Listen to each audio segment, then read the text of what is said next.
di jalan Allah. Ini Masjid Enam Syuhada lagi dikunjungi sama Ketua Hilmi.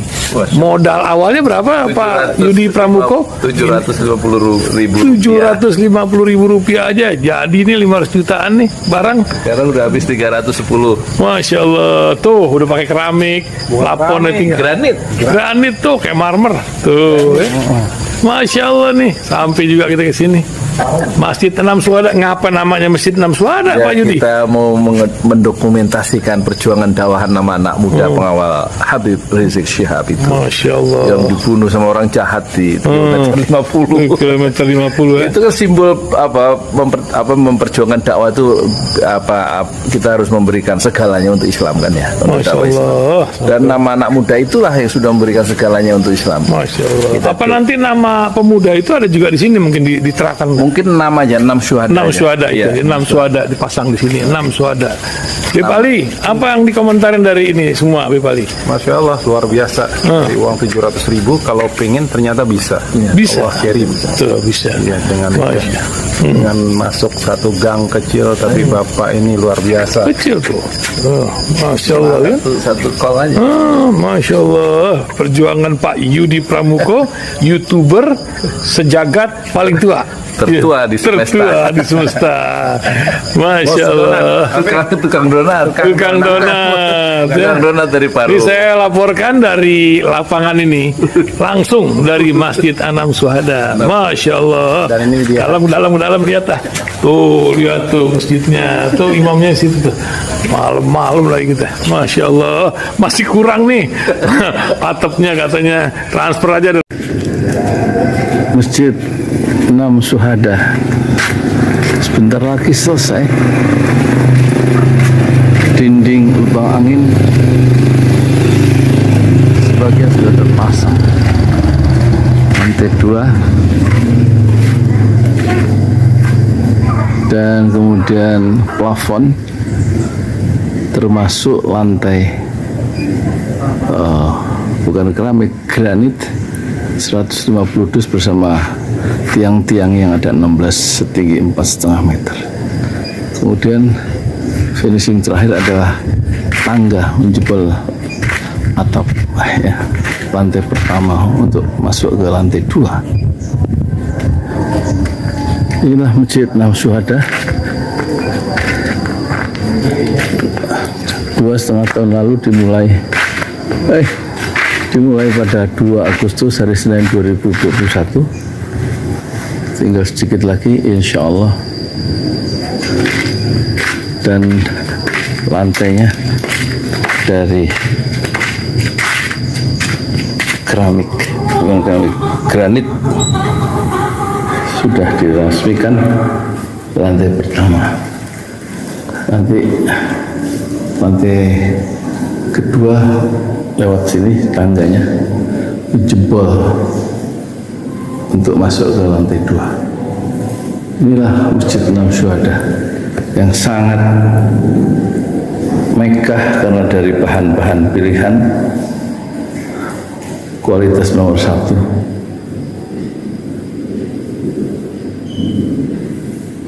Tinggal sekitar 80 juta lagi finishing lantai atas selesai insya Allah.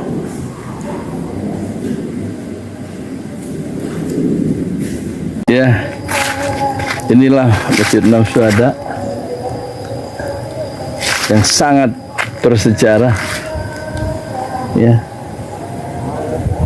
dalam sejarah dakwah Indonesia modern, insya Allah, karena ini dibangun dalam konteks kezaliman rejim penguasa yang sudah membunuh 6 santri dari front Laskar Front Pembela Islam, dan kita abadikan pengorbanan dan perjuangan dakwah mereka sehingga kita sebut namanya Masjid Enam Syuhada.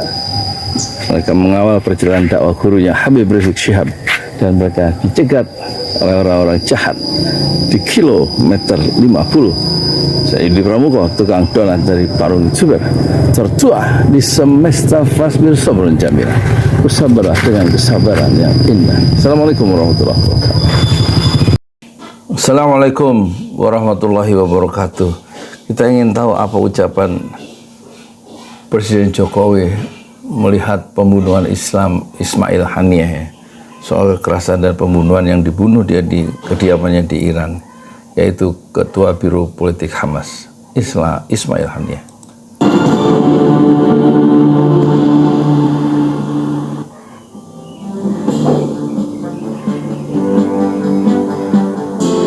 Selamat malam pemirsa. 4 hari usai kematian Kepala Biro Politik Hamas Ismail Haniyeh, otoritas Iran mulai mengungkap hasil penyelidikan.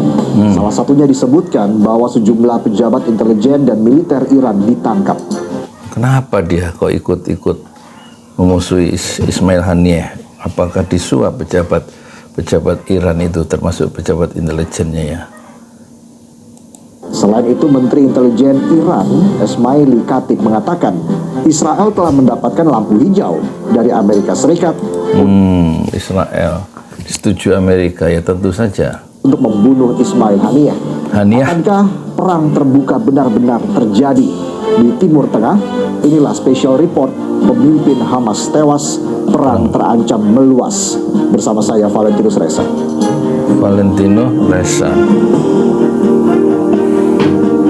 Ini kita harus lihat perkembangannya, ini mengerikan ya. Timur Tengah apakah meluas atau hanya dilokalisir tetap di Gaza? Itu sebuah Jokowi, sebuah kekerasan pembunuhan yang tidak bisa ditoleransi. Kekerasan pembunuhan yang tidak bisa ditoleransi, pembunuhan Ismail Haniyeh tadi ya. Tetapi kita tentu ingin waktu itu ya, tanggal 7 Desember 2020, Jokowi mengecam pembunuhan 6 santri front Laskar dari Front Pembela Islam ya, santri Laskar Front Pembela Islam, dibunuh oleh aparat Polda Metro Jaya, disiksa di kilometer 50 begitu, dan ditembak dari jarak dekat. Untuk ke-6-nya itu insya Allah menjadi syuhada, itu 19 peluru di dalam tubuh dan kepala mereka. Tetapi Jokowi tidak memberikan respon apa-apa terhadap pembunuhan yang dilakukan oleh bawahannya, yaitu kepolisian Republik Indonesia, khususnya oknum di di Polda Metro Jaya. Apakah sengaja dia dilarang oleh oleh penasihat-penasihatnya untuk diam dan tidak memberikan komentar terhadap pembunuhan itu? Kita nggak tahu ya, dan ini harus diusut satu saat ketika kekuasaan Pak Jokowi itu sudah hilang 20 Oktober 2024. Dan terjadi di wilayah kedaulatan Iran. Saya kira semua termasuk Indonesia mengecam keras kekerasan dan pembunuhan seperti itu. Indonesia mengecam kekerasan dan pembunuhan seperti itu. Dan itu terjadi di kedaulatan Iran ya, di negara Iran yang berdaulat. Sementara pembunuhan dan kekerasan yang terjadi di NKRI dalam kedaulatan negara Indonesia, yaitu di Cikampek, itu tidak direspon ya oleh kepala negara, seolah-olah membunuh orang biasa itu biasa, dan pembunuhan yang menimpa tokoh seperti Ismail Haniyeh itu luar biasa, padahal sama-sama nyawa yang hilang karena kekerasan dan pembunuhan. Bagaimana menurut pandangan Anda ucapan dari Pak Jokowi dikaitkan dengan terbunuhnya, disiksanya dan dibunuhnya 6 anak muda dari Laskar Front Pembela Islam? Jangan-jangan pada satu saat yang dibunuh itu nanti adalah saudara-saudara Anda, dan pembunuhan itu tanpa ada kompensasi, tanpa ada permintaan maaf, dan tanpa ditegakkannya keadilan. Saya Yudi Pramuka, tukang donat dari Parung Ijur, tertua di semesta fasbir sabrun jamila. Bersabarlah dengan kesabaran yang indah. Assalamualaikum warahmatullahi wabarakatuh.